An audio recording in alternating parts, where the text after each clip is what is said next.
नमस्कार भाई, नमस्कार। Good morning, good morning.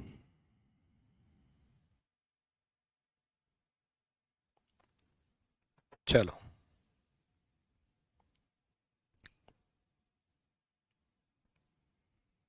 Decision making चल रहा था अपना। ठीक है।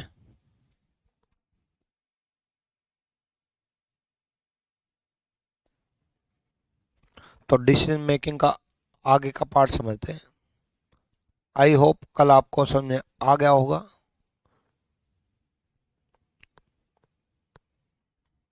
आगे कैसे क्या सोल्व करना है। देखो बच्चे, इसी तरीके से हमें डिसीजन लेना होता है। और डिसीजन लेना मतलब निर्णय लेना, और निर्णय लेना मतलब कंडीशंस के अकॉर्डिंग चलना। ठीक है। कंडीशन से बाहर हमें कुछ भी नहीं सोचना है, उससे बाहर हमें दिमाग नहीं लगाना है।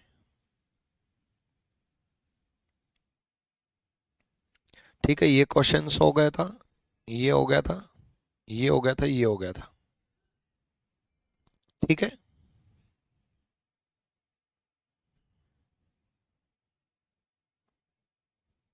डन भाई।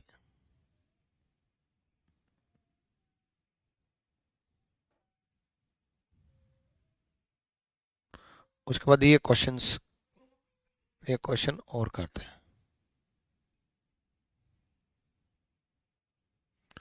एक सेकेंड। ये था, ये चाणक्य वाला पहला क्वेश्चन था। इसमें पीसीएम नहीं था, ये एकेडमिक था।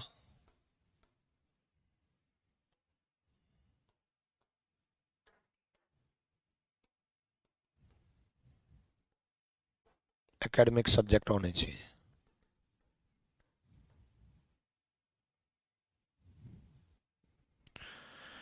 ठीक है। उसके बाद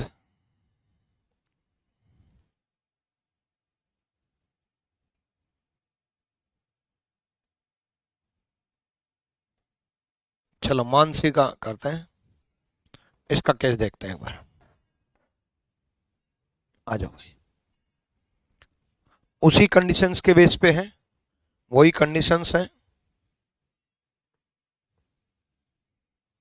ये क्लिक क्यों नहीं हो रहा? हाँ ठीक है, कोशिश करो।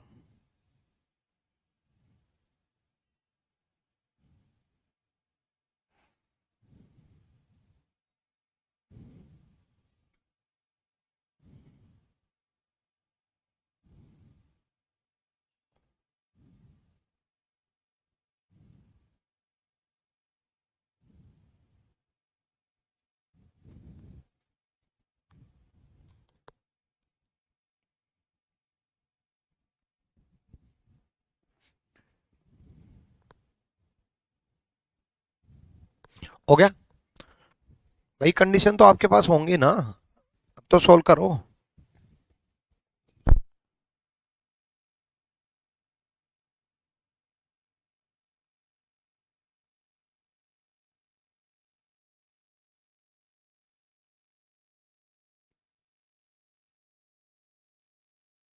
देखो, मानसी ने 72% मार्क्स लिए हैं एचएससी में with academic subject. Academic subject भी था उसमें के पास, मतलब एचएससी में 72% मार्क्स हैं।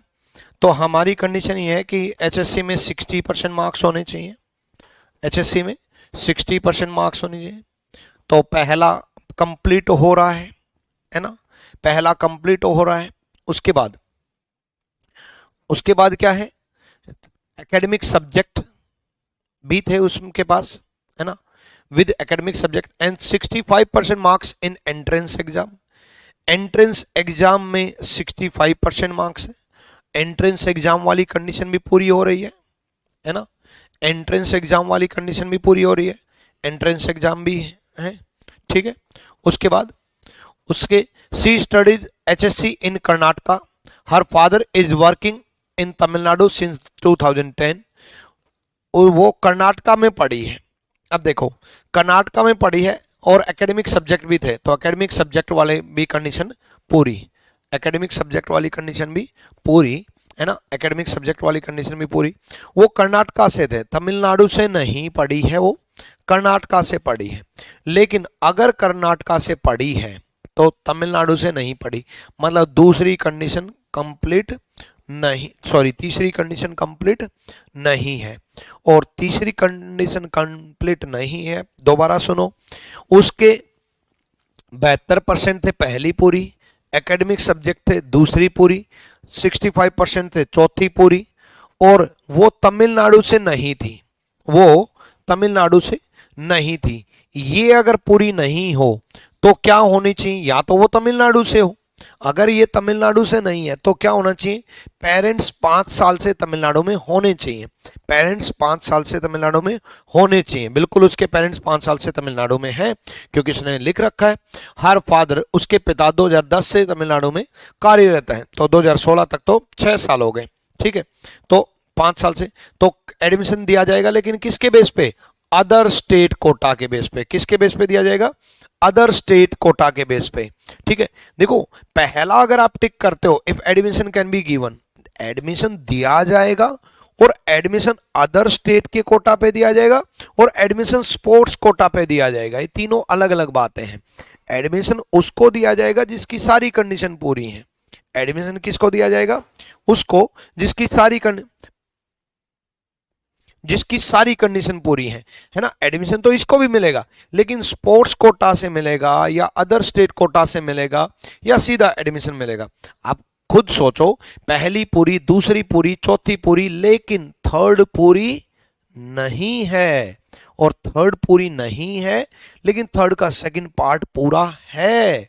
पेरेंट्स जो हैं 5 ईयर तमिलनाडु में हैं, और 5 ईयर तमिलनाडु में हैं तो अदर स्टेट कोटा उसका लग जाएगा। तो if the candidate is admitted under other state quota, other state quota के अंडर में कैंडिडेट को एडमिशन मिलेगा, यानी कि ई पूरा है। डी जो बोल रहे हैं, स्पोर्ट्स कोटा कहां से लग गया भाई, इसमें स्पोर्ट्स कोटा कहां से लग गया, ठीक है, तो ई पूरा है, क्लियर है भाई, ई कंप्लीट हुआ।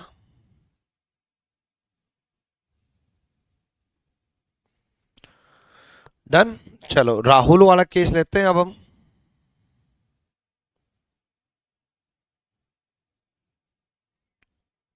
अरे किस पे टिक कर रहा हूं, मानसी पे टिक करना है, ई पूरा, ई पूरा है भाई, मैं भी सोचा। हाँ, स्वाति वाला केस लेते हैं अब हम, स्वाति वाला, अदर स्टेट कोटा कंप्लीट हो गया, अदर स्टेट कोटा, ठीक है। तो अब हम अगला केस लेते हैं, स्वाति वाला।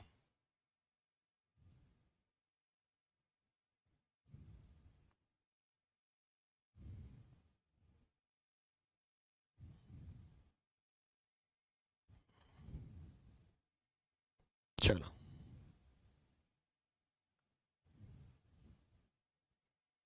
आ जाओ। स्वाति वाले केस में क्या है, देखो टिक करते चलेंगे। स्वाति ने व्यवसायिक विषयों के साथ एचएससी में 80% अंक प्राप्त किए। स्वाति स्कोर्ड 80% मार्क्स इन एचएससी, ठीक है।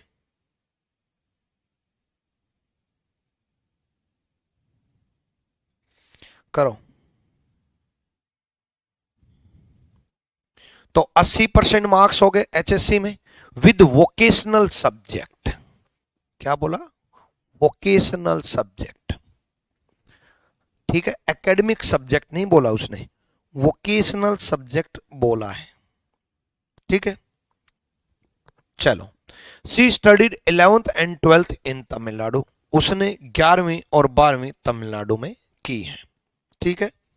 तो देखते हैं, पहला उसने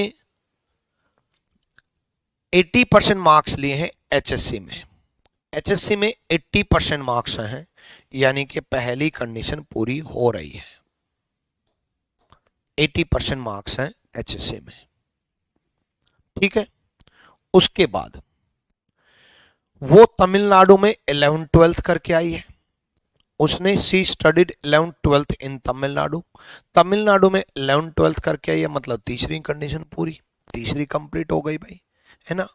उसके बाद एचएससी में जो है सब्जेक्ट, देखो एचएससी की दोनों कंडीशन देखो एक बार, ए और बी पढ़वाता हूं। देखो एज पर अब वो कैंडिडेट्स कुड स्पोर्ट्स, एक सेकेंड, हाँ ये है, candidate should have pass SSC with academic subject, academic subject होनी चाहिए with average percentage only is eligible to apply. और सेकंड पार्ट क्या बोला है, candidate should have pass SSC with any one of the vocational subject, one of the vocational subject, ठीक है। ये ठीक, अब आप कहोगे ये तो एएससी था बच्चे, ये मैंने ओरिजिनल क्वेश्चन में देखा ये एएससी नहीं है, एक्चुअल में ये भी एचएससी ही है। जितने भी क्वेश्चन मैंने अभी तक कराए हैं उनमें भी कर लेना। एक्चुअल में ये कंडीशन क्या है, ये कंडीशन ये है कि भाई एएससी नहीं है, ये एचएससी है, ठीक है। एएससी नहीं है, एचएससी है, एचएससी, ठीक है। One of the vocational subject, यानी कि या तो आपके दो कंडीशन है, या तो आपकी एचएससी में एकेडमिक सब्जेक्ट होनी चाहिए या कोई एक वोकेशनल सब्जेक्ट होना चाहिए, कोई भी एक वोकेशनल सब्जेक्ट होना चाहिए, ठीक है। या तो सब्जेक्टिव एकेडमिक सब्जेक्ट होना चाहिए या कोई भी एक वोकेशनल सब्जेक्ट होना चाहिए। अब इस कंडीशन में देखो आपका स्वाति वाले केस में वोकेशनल सब्जेक्ट दे रखा है एचएससी में, एचएससी में वोकेशनल सब्जेक्ट दे रखा है, तो इसका मतलब ये हुआ कि ये वाली कंडीशन तो पूरी नहीं हुई, एकेडमिक सब्जेक्ट तो पूरे नहीं हुए, एकेडमिक सब्जेक्ट तो पूरे नहीं हुए लेकिन वोकेशनल सब्जेक्ट पूरे हो गए। एकेडमिक सब्जेक्ट तो पूरे नहीं हुए लेकिन और दे रखा है, और का मतलब है वोकेशनल सब्जेक्ट, ठीक है। एचएससी में वोकेशनल सब्जेक्ट होने चाहिए और वोकेशनल सब्जेक्ट दे रखे हैं। वोकेशनल, या तो वोकेशनल सब्जेक्ट हो या फिर आपका एकेडमिक सब्जेक्ट हो, यानी कि दूसरी कंडीशन भी पूरी हो रही है, ठीक है। लेकिन एंट्रेंस एग्जाम का डेटा नहीं दिया, डेटा नहीं दिया। अब एक चीज बताता हूं मैं आपको, मान लो डेटा नहीं दे रखा और तीनों में से कोई एक कंडीशन गलत साबित हो जाती है, ध्यान से सुनना, डेटा नहीं दे रखा और तीनों में से कोई एक कंडीशन गलत साबित हो जाती है, तो उस केस में डेटा नॉट गिवन टिक नहीं करेंगे, उस केस में हम एडमिशन नहीं लेंगे, याद रखना इस बात का। डेटा नोट गिवन कब करेंगे, जब बाकी कंडीशन ठीक हो रही हो, जब बाकी कंडीशन ठीक हो रही हो, है ना, और एक का डेटा नहीं दे रखा हो, तब आप डिसीजन नहीं ले सकते, तब आप टिक करोगे data is not, data is insufficient, data is insufficient या data is not sufficient, data is not sufficient. आंकड़े निर्णय लेने के लिए अपर्याप्त हैं, सी इसका आंसर होगा, आंकड़े निर्णय लेने के। नीतीश कुमार का रिकॉर्डेड क्लास है, अरे नीतीश कुमार, फिर मैं आपका नाम कैसे पढ़ रहा हूँ, बाकी बच्चों का नाम कैसे पढ़ रहा हूँ, सुस्मिता, युवराज, निकिता, सौरभ, प्रिया, रॉय, अब बहुत सारे बच्चे, छोड़ो नाम लेने की जरूरत नहीं है, भगवान खुद ही नाम ज्यादा कर देगा। क्लियर है, चलो अगला क्वेश्चन करते हैं। देखो, following are the eligibility criteria for candidate for the post of assistant professor in ABC engineering college.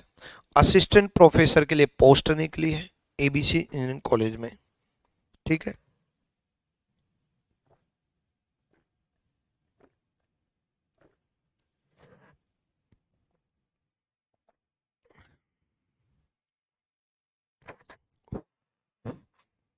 Conditions दे रखे हैं भैया, पढ़ लो जल्दी से।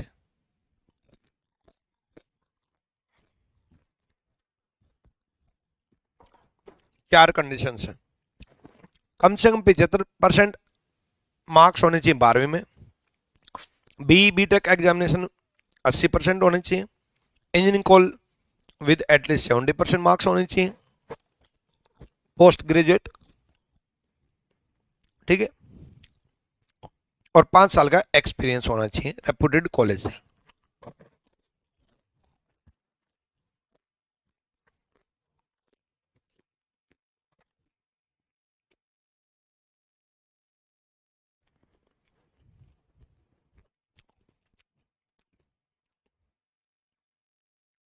अब इसके बेस पे हम क्वेश्चन करेंगे। However, if the candidate full all the criteria except one, exception के चीज में भी दे रखा है, एक्सेप्ट वन, ठीक है, एक सेकेंड, एक्सेप्शन क्या दिया है,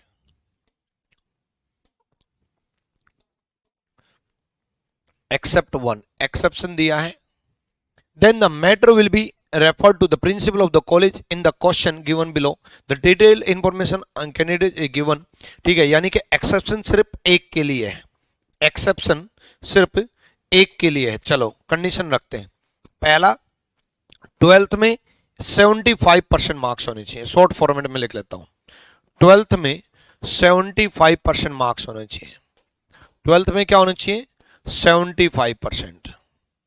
दूसरी कंडीशन क्या है, दूसरी कंडीशन है बी बीटेक में 80% मार्क्स होने चाहिए, बी बीटेक में 80% मार्क्स होने चाहिए, या तो बी बैचलर ऑफ इंजीनियरिंग या बैचलर ऑफ टेक्नोलॉजी, या तो बी बीटेक का रखियो, बी का रखियो या बीटेक का रखियो, 80% मार्क्स होने चाहिए, 80% मार्क्स होने चाहिए।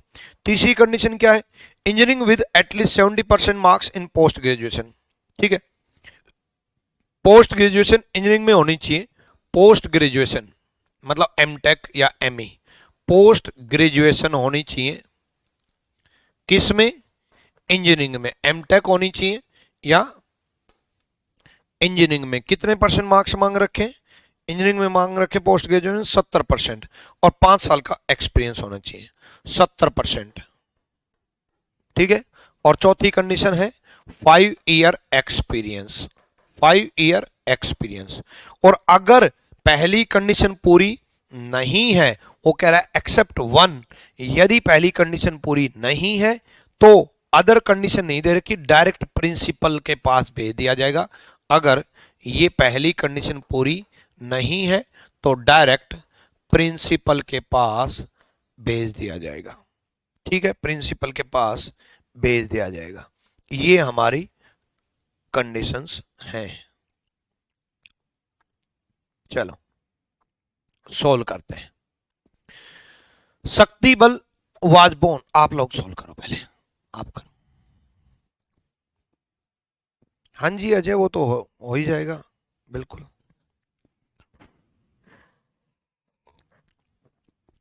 आप लोग करो।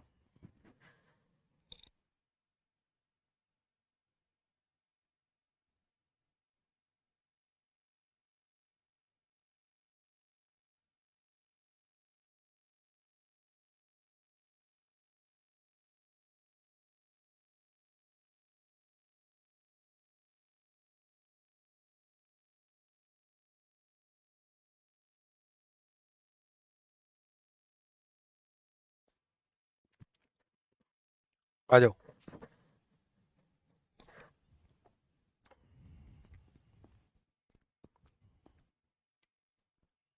देखो, शक्ति बल वाज बोर्न 1989, क्या एज का कोई क्राइटेरिया है क्या, नहीं, तो जन्म का कोई मतलब नहीं है।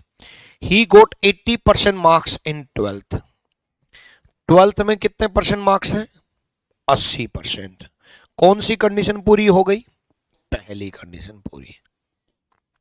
इस तरीके से टिक करना है। 12th में 80% मार्क्स हैं, 75 चाहिए, पहली कंडीशन पूरी। उसके बाद he got 85% marks in graduation and post graduation, 85% marks graduation और पोस्ट ग्रेजुएशन में है। He hold bachelor and master degree in engineering, engineering में बैचलर भी है और मास्टर भी है। देखो यहां तक जब मैंने पढ़ा तो मेरे माइंड में चला था ये बात कि भाई ग्रेजुएशन और पोस्ट ग्रेजुएशन दे रखी है, तो हो सकता सिंपल ग्रेजुएशन और सिंपल पोस्ट ग्रेजुएशन का रखी हो भाई उसने, प्लेन ग्रेजुएशन जिसे बोलते हैं, मीम्स वायरल है ना, प्लेन ग्रेजुएशन मतलब सिंपल कोई भी बीए कर रखी है, बीएससी कर रखी है या बीकॉम कर रखी है, मतलब इंजीनियरिंग में नहीं कर रखी। तो मैं यहाँ पर मेरे माइंड में चलने लग गया था कि यार उसमें तो ग्रेजुएशन और पोस्ट ग्रेजुएशन दे रखी है बस। लेकिन जैसे अगली लाइन पढ़ी उसने बैचलर डिग्री और मास्टर डिग्री दोनों किस में कर रखी है? इंजीनियरिंग में। और 85% ग्रेजुएशन और पोस्ट ग्रेजुएशन दोनों में है। मतलब ग्रेजुएशन में 85%, मतलब बैचलर ऑफ इंजीनियरिंग 85%, 85% अगली पूरी, और पोस्ट ग्रेजुएशन में भी 85%, 70 मांग रखे, मतलब तीसरी भी पूरी, पहली भी पूरी, दूसरी भी पूरी, तीसरी भी पूरी। चौथी के बारे में पढ़ते हैं। चौथी के बारे में कुछ दे ही नहीं रखा। अब चौथी के बारे में कुछ नहीं दे रखा तो जब आंकड़े अधूरे हों और बाकी कंडीशन ठीक हो, जब आंकड़े अधूरे हों और बाकी कंडीशन ठीक हो तो इनसफिशिएंट आंसर जाता है। गुरुजी मैं पहली बार आपकी लाइव क्लास ले रही हूं। क्यों भाई, डेली क्लास लाइव क्लास लिया करो। जो बच्चे लाइव क्लास नहीं लेते वो डेली क्यों नहीं लेते भाई? लाइव क्लास में मैं क्या पिटाई करता हूँ, या लाइव क्लास में धमकाता हूँ, या लाइव क्लास में बेइज्जती करता हूँ? भाई डेली आया करो यार। लाइव पढ़ने से आप लोग पूछ पाते हो। मैं आपके कमेंट, बेशक भले ही मैं आपके नाम नहीं पढ़ता हूँ, लेकिन आपके कमेंट से मेरे को ये पता चल जाता है कि ये क्वेश्चन रिपीट करना है। आपके कमेंट से मुझे ये पता चल जाता है कि इसमें ये डाउट है। अब सामने तो आप बैठे ही नहीं, ऊपर से लाइव भी नहीं बैठे। लाइव से तो पता चल जाता है इस क्वेश्चन में आंसर आ रहा है, ये चैप्टर इतना स्ट्रॉन्ग बन चुका है, आपका सारा बिहेवियर सब पता चल जाता है मेरे को। ठीक, चलो अगला क्वेश्चन करो भाई।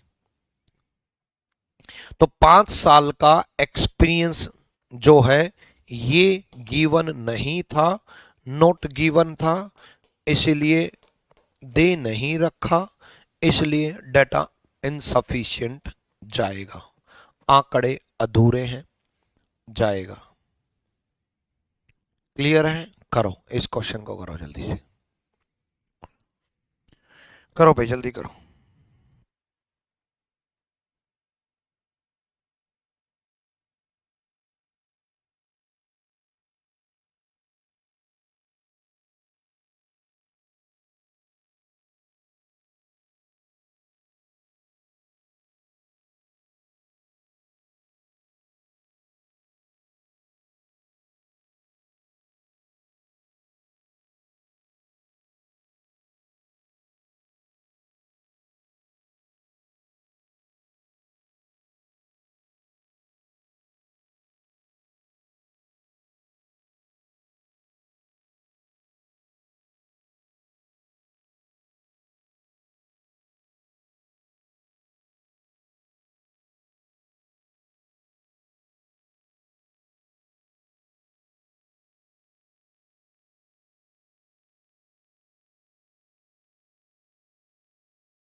हो गया भाई?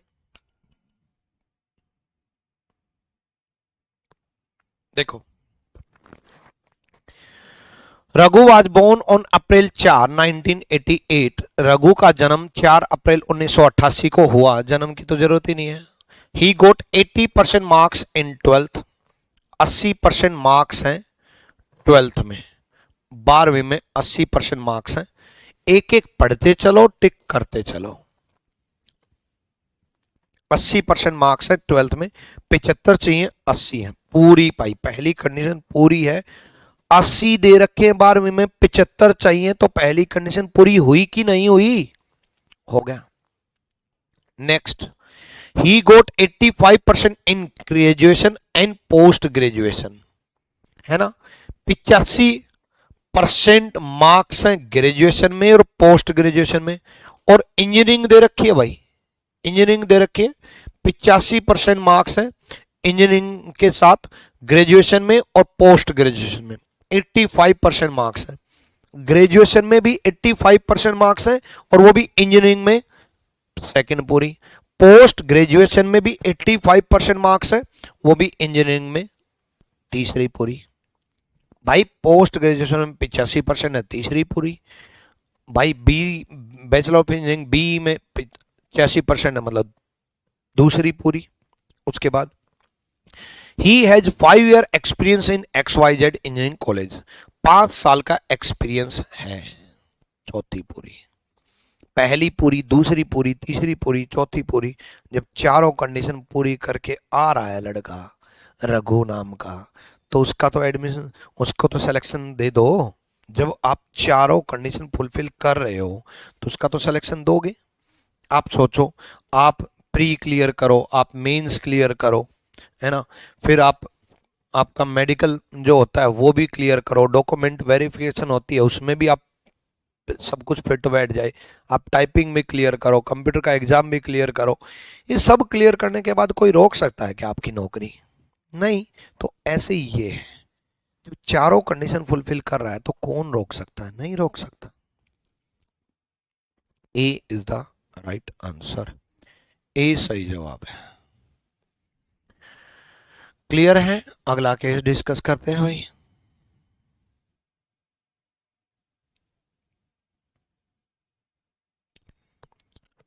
राजेश was born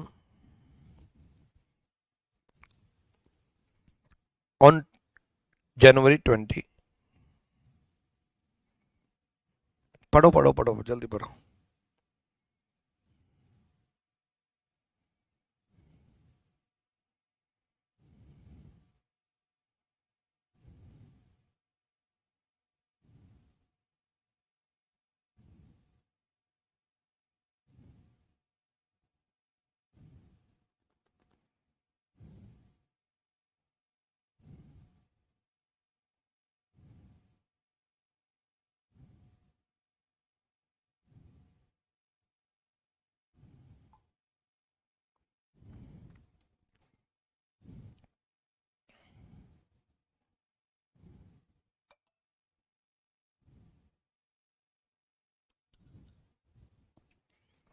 हो गया।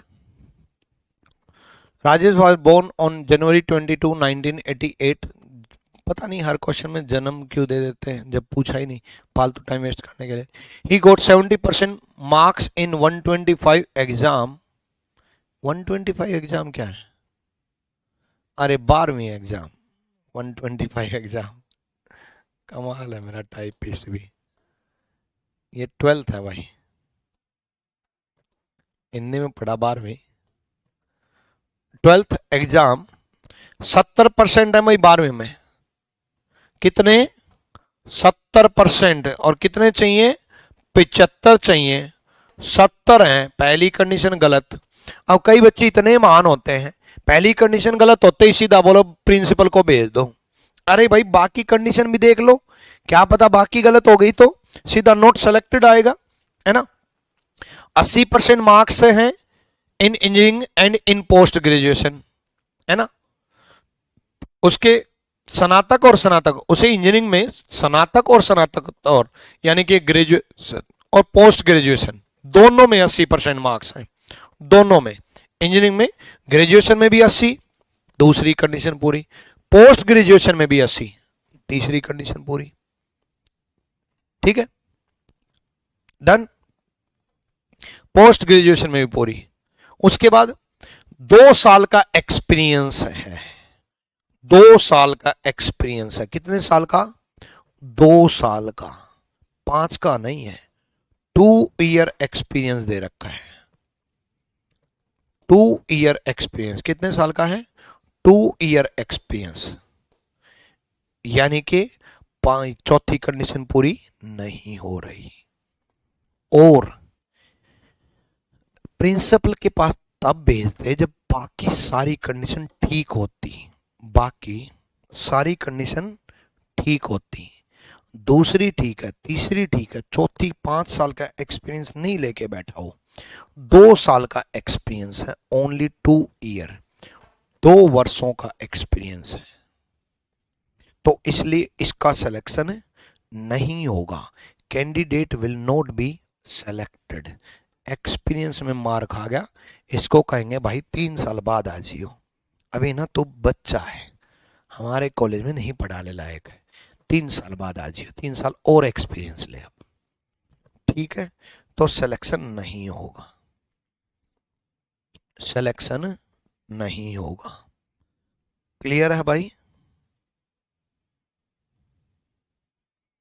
अगला करूं? चलो पढ़ो condition. Why most of the PWD category are not eligible to in Group D vacancy in 2025? Eligible है ही नहीं भाई PWD, ग्रुप डी में कैसे पॉसिबल है यार? ग्रुप डी की नौकरी तो देखो।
हो गया? देखो देखो, पहले आपका पढ़ना जरूरी है वरना समझ में नहीं आएगा। Must be graduate from a recognised university, है ना, किसी भी रिकॉग्नाइज्ड यूनिवर्सिटी से ग्रेजुएशन होनी चाहिए। रिकॉग्नाइज्ड यूनिवर्सिटी होती है कोई भी यूनिवर्सिटी, अब आप कोई रिकॉग्नाइज्ड है जो फेक ना हो, है ना, यानी कि जो यूजीसी अप्रूव्ड हो, है ना, वो यूनिवर्सिटी ही मानी जाती है। यानी कि ग्रेजुएशन होनी चाहिए। पहली कंडीशन क्या है? ग्रेजुएशन की कंडीशन बोल रहा है भाई, पहली कंडीशन बोल रहा है ग्रेजुएशन होनी चाहिए, ए कंडीशन, बस कुछ नहीं, सिंपल ग्रेजुएशन होनी चाहिए, वो चाहे कोई भी हो, ये पहली कंडीशन है, ठीक है। दूसरी कंडीशन क्या है? Should have secured at least 80% marks in written test. Written exam में, रिटन टेस्ट में 80% मार्क्स होने चाहिए। टेस्ट में कितने होने चाहिए? 80% मार्क्स होने चाहिए।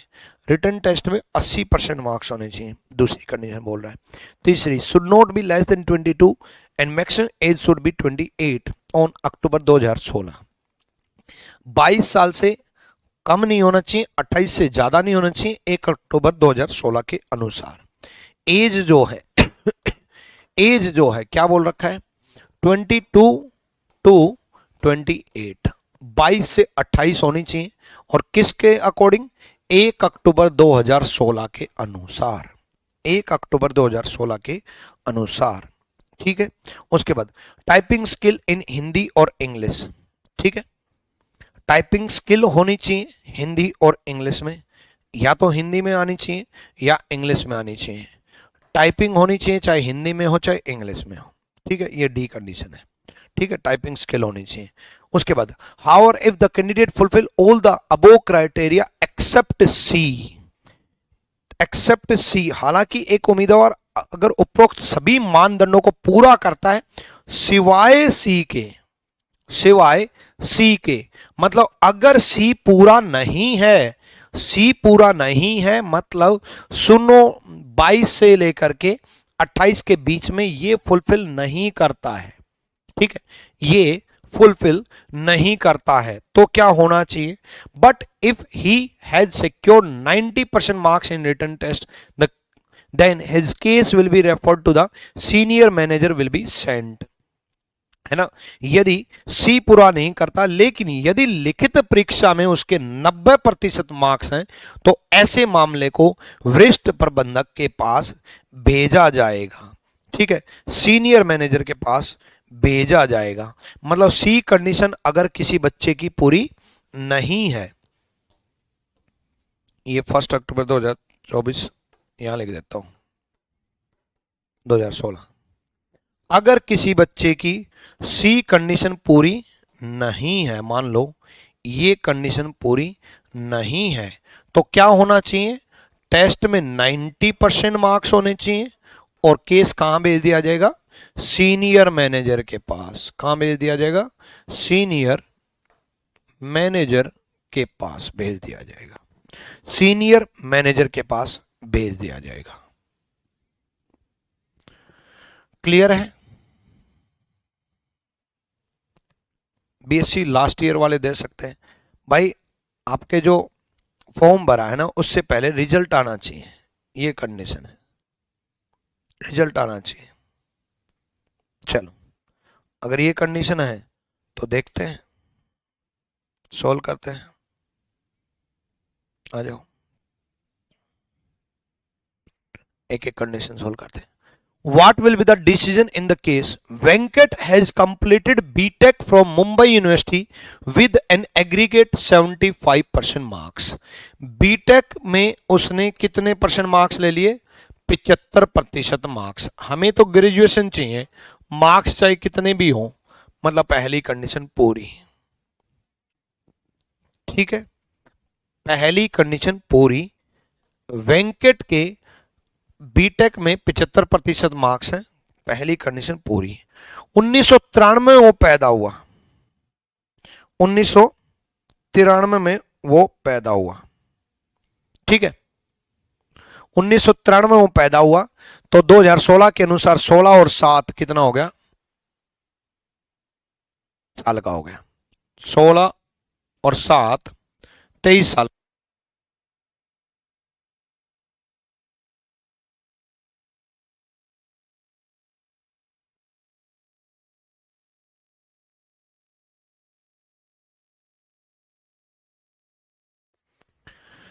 ठीक है, आपके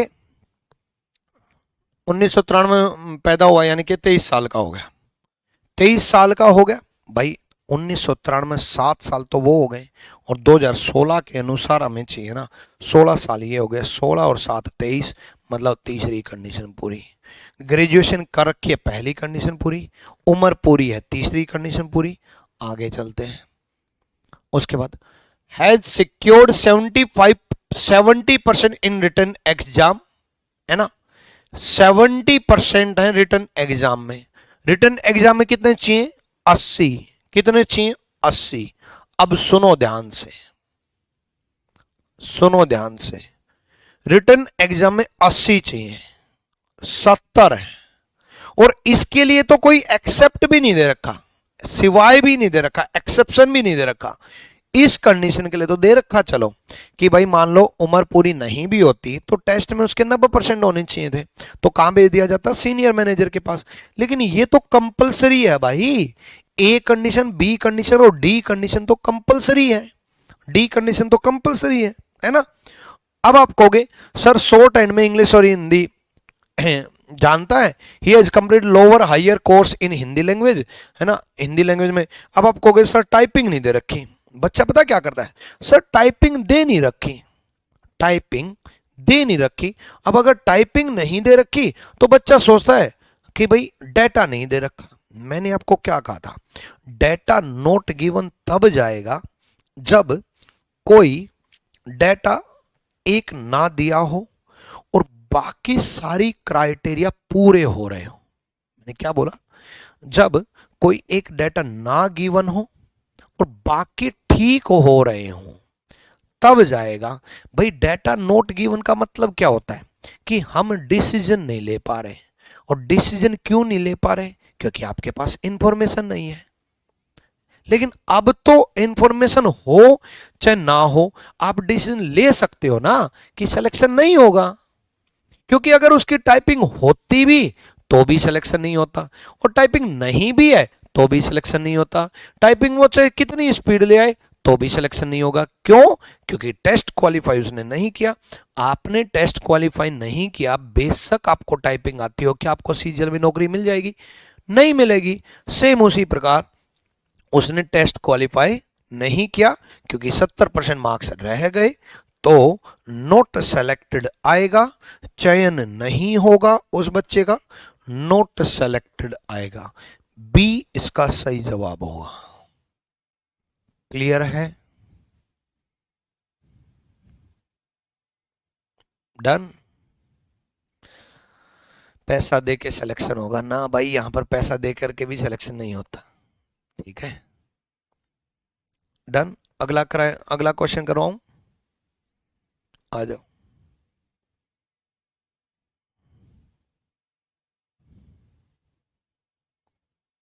करो करो जल्दी से।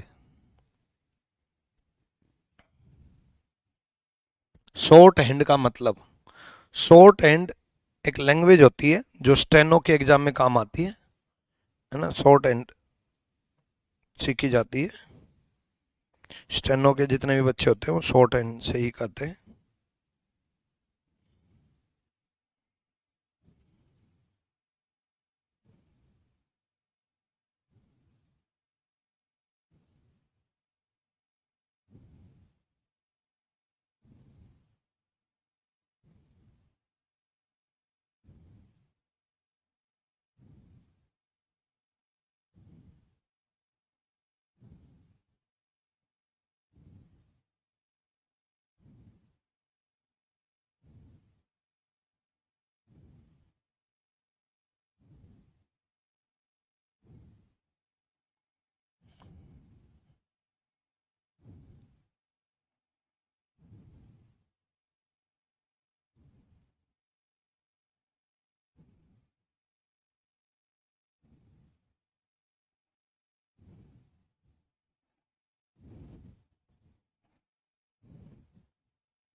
हो गया।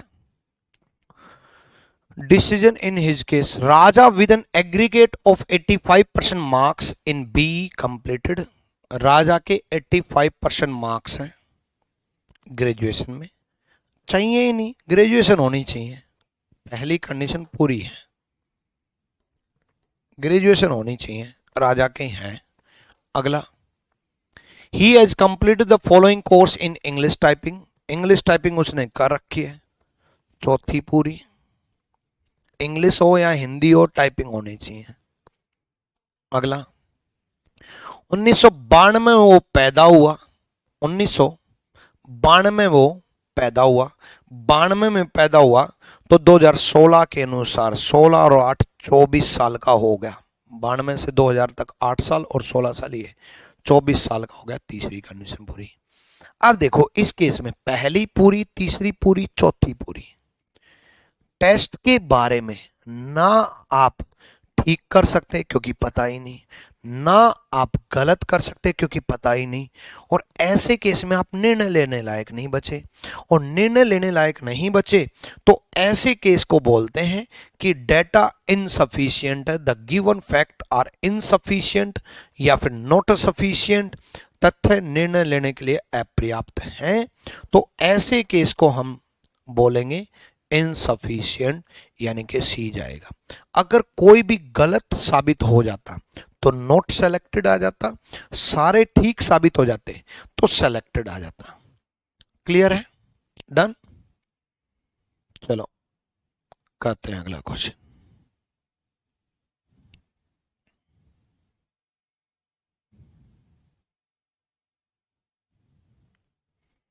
अगला क्वेश्चन करो भाई।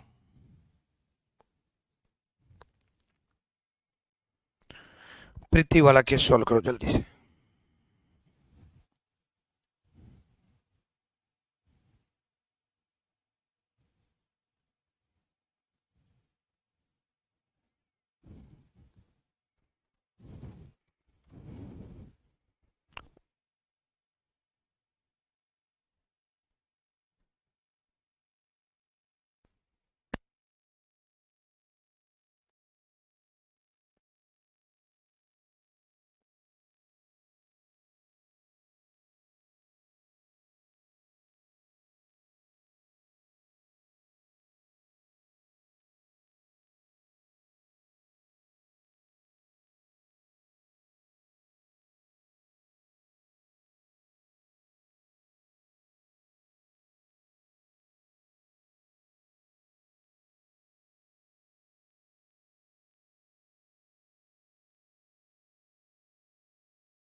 देखो, Preeti complete BSc in mathematics from Delhi university.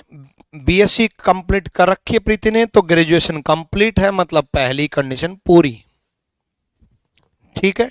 उसके बाद 1988 में पैदा हुई, मतलब 12 और 16। अब सुनो ध्यान से, 1988 से लेकर के 2016 तक 12 साल तो ये बच गए और 16 साल ये बच गए।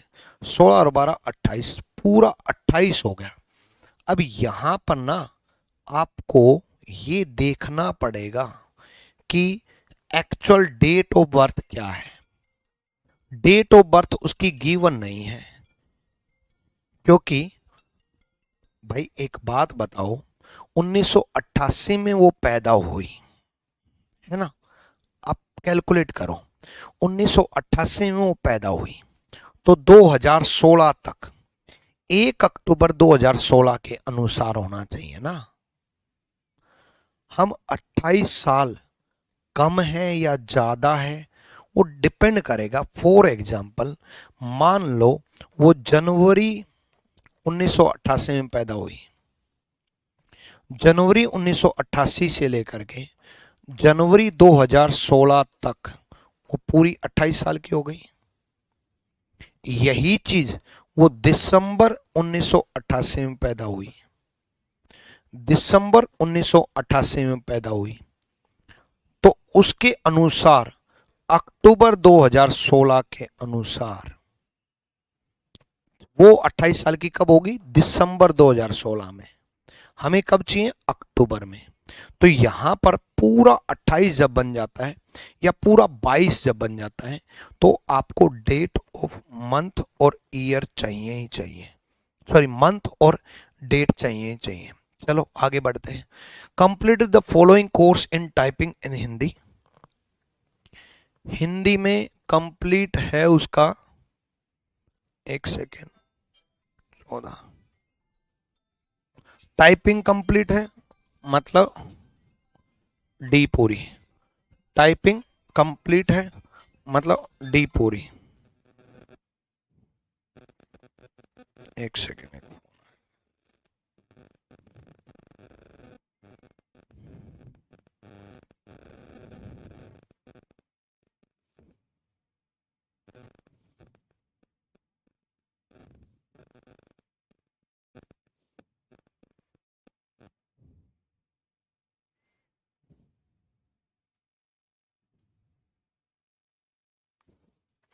ठीक है, टाइपिंग कंप्लीट, आ जाओ। उसके बाद and secured 93% marks in written exam, 93% marks in written exam, B पूरी। अब यहां पर ना पूरा 28 साल है, कहीं पर दे रखा क्या कोई मंथ, बोर्न इन 1988, कहीं भी जिक्र नहीं है, है ना, कहीं पर भी जिक्र नहीं है। इंग्लिश नहीं है टाइपिंग में, ओनली हिंदी है। भाई ओनली हिंदी है तो क्या हो गया, किसी एक लैंग्वेज में होनी चाहिए। कंडीशन हमें टाइपिंग चाहिए, चाहे हिंदी में हो चाहे इंग्लिश में हो, किसी में भी एक में हो, हमें टाइपिंग चाहिए। देखो, पहली पूरी, तीसरी पूरी, चौथी पूरी। अब यहां कंप्लीट 28 साल की हो चुकी या नहीं हो चुकी। अगर नहीं हुई है तो ऑब्वियसली बात है, सॉरी ये कौन सा निकाल लिया मैंने, ये नहीं था, ये था, हाँ, पहली पूरी, दूसरी पूरी, चौथी पूरी। अब वो गिवन है नहीं, मंथ और ये चीज गिवन है नहीं, तो आपके पास दो हैं कि कंप्लीट हुई है या नहीं हुई है ना, दो हैं।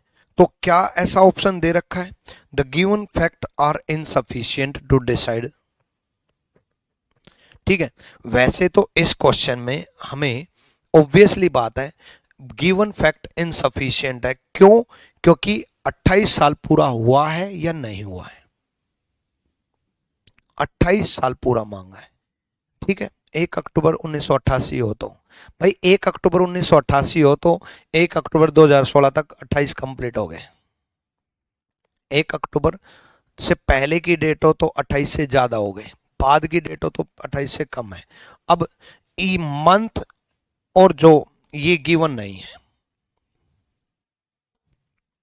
ठीक है, मंथ और डेट गिवन नहीं है, मंथ एंड डेट गिवन नहीं है, मंथ और डेट गिवन नहीं है।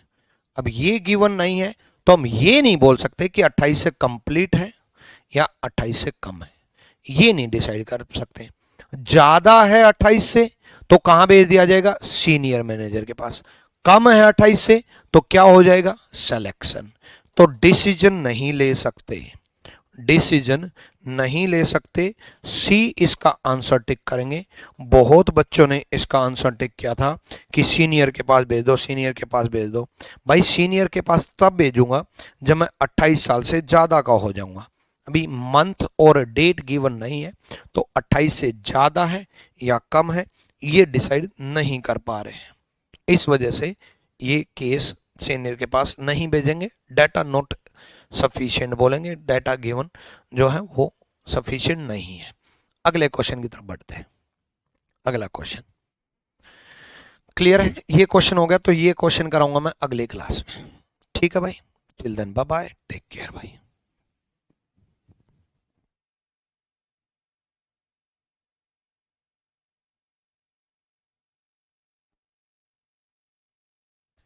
एक सेकेंड एक सेकेंड एक सेकेंड एक सेकेंड रुको।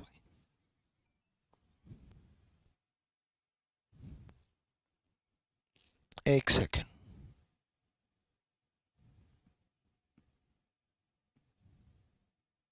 एक बच्चा कमेंट कर रहा है, उसका डाउट ले लो। उसने बोला कि सर मैक्सिमम एज 28 दे रखी है, 28 से ज्यादा नहीं होना चाहिए। भाई 28 से ज्यादा भी तो हो सकती है, इस केस में 28 से ज्यादा भी तो हो सकती है। 28 से ज्यादा नहीं होनी चाहिए ना, 28 से ज्यादा भी तो हो सकती है। 1988 से लेकर के 2016 तक, भाई 1988 से लेकर के 2016 तक अगर मंथ और डेट बाद की दे रखी है तो 28 से ज्यादा भी हो सकती है भाई, ठीक है। तो इसलिए चलो भाई, ओके।